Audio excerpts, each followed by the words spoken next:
All right, guys, I'm here with Richard. He is a product specialist for GM. He's going to go over a couple things with the C8 for us. Well, hey, thanks so much for having me on your show. Appreciate it. The good news is the only thing that's different about the C8 compared to the C7 is absolutely everything. So starting from the layout, it's really important to note this is not a tub chassis. This is a center tunnel chassis. So we have a highly dense compressed aluminum backbone running up the middle.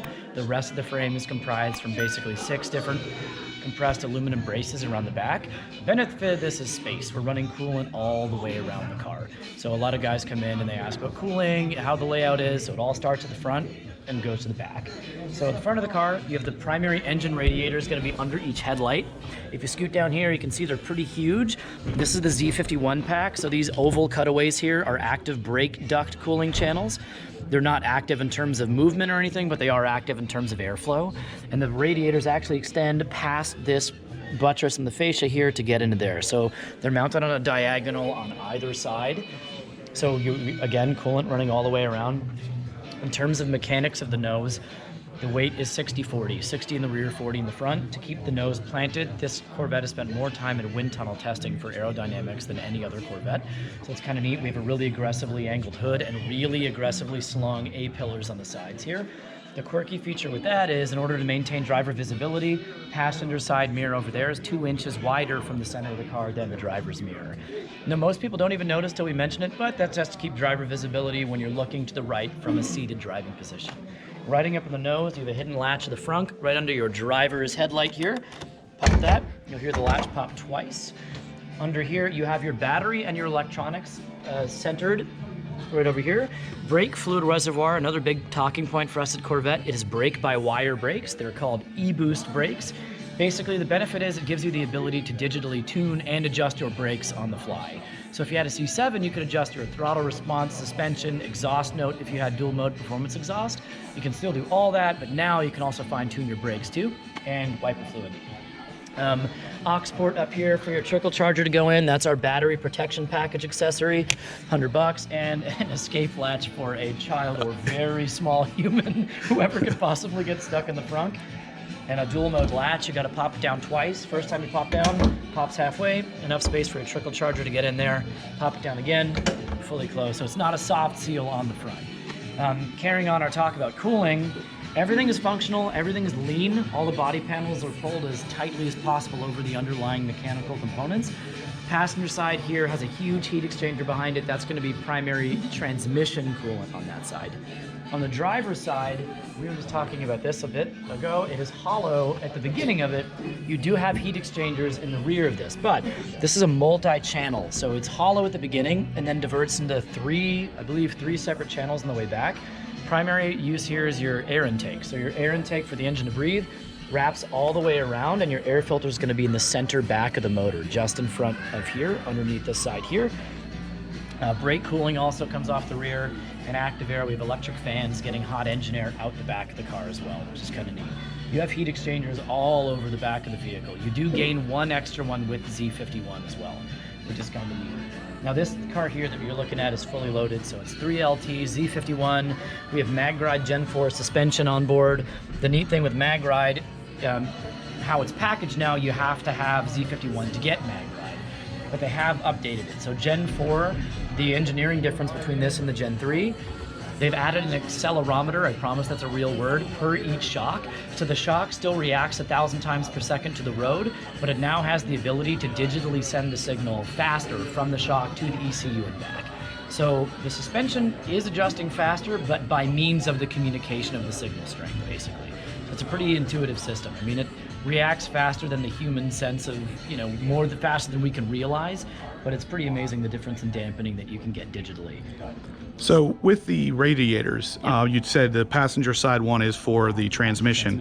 Is all the other radiators here, are they coolant specifically? The coolant specific, truth be told, I don't have an engineering diagram. Okay. Yet. Yeah, yes, for this one back here, there's one on the driver's side further back is coolant. Okay. I've seen that one in our cutaways. I'm not sure about the other ones in the rear of the car yet. The front, the two in the front, they coolant? Yeah, coolant for, engine coolant purpose primarily. Yeah, the cooling of this car is just so complicated. Yeah, It's right.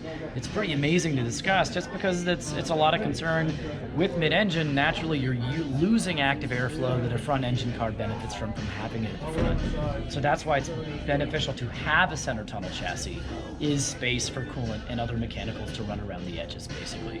So you're making more practical use of available space for airflow and intake, which is going to be.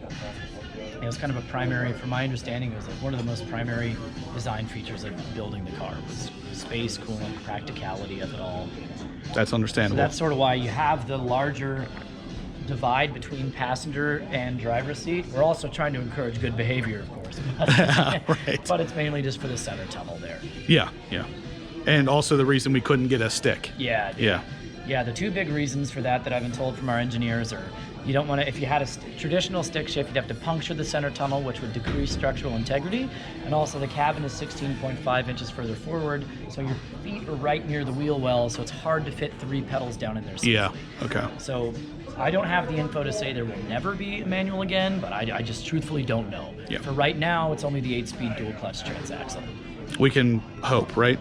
Yeah, maybe. I hope. I own a Corvette and it's stick. Yeah, And I'm right. an old school diehard. I'm going to shift as long as I can. But I also recognize the convenience of the DCT. I mean, it shifts definitely. Under 100 milliseconds. It's so fast, instantaneous, light. And DCTs have evolved so much too. Like the older ones were kind of mechanical and lurched into gear, and these ones are just so smooth. You're just, and the gearing is fantastic. Like the first 6 gears are pretty tightly spaced, so you're right in the center of the power bandwidth. 7 and 8 are pretty spaced far apart for efficient highway driving. So when you're really going for it, gunning through the first 6 gears, I mean, you're never not in a sweet spot. It's really cool. That's awesome. The car lives up to the hype, and it's exciting to be on this tour and see the hype. I mean, we're 4 months on the road now, and it's been packed everywhere we've gone. That's actually why I wanted to have you talk here a little bit. I heard you interacting with other people, and you sounded just so passionate and knowledgeable. Oh, yeah. I mean, I figured, I was like, I got to get him on the actual channel here, but I appreciate you taking the time. Thanks for having me. Yeah. Yeah. Is there anything else like crazy quirks or awesome features that you, off the top of your head, you can think of? Not anything crazy. I think it's my overall thought of this is it's been thoughtfully designed. It is a supercar that you can daily drive comfortably, which is traditionally something that you don't get. If you go for our direct competitors now, which by the way, Ferrari 458 Spider, McLaren 570S, you have half the luggage space and are paying, much more money, not only upfront purchasing, but also maintenance. So you can still fit 3 suitcases. I mean, you can have a cross-country road trip and have enough space for stuff and go 0 to 60 in 2.8 seconds. And I think to me, that is such a cool balance to have. It really is just. And you said this is actually faster than those 2 cars as well, right? We're benchmarked side by side, yeah. So depending on trim level, I don't really know what their trims are. We're faster than some of their trims. Okay. Which is pretty cool. That's pretty awesome, but for it's sure. The cost value. Yeah. You're not spending as much up front and nowhere near as much in repairs and maintenance and stuff. So it's pretty bananas. I have a friend who I won't name, but he has a car, I won't name that either, but it rhymes with Totus. And he had to have a belt change. It was 10 grand. Oh. It was like 120 hours in labor just to drop the motor out, get the part in, throw it in. I mean, For a belt. For a timing belt. I mean, you think about the cost of that, it's just unreal, All right, Richard, well, I appreciate it. I'm not going to take up any more of your time. Thanks for coming to the show. Thank you.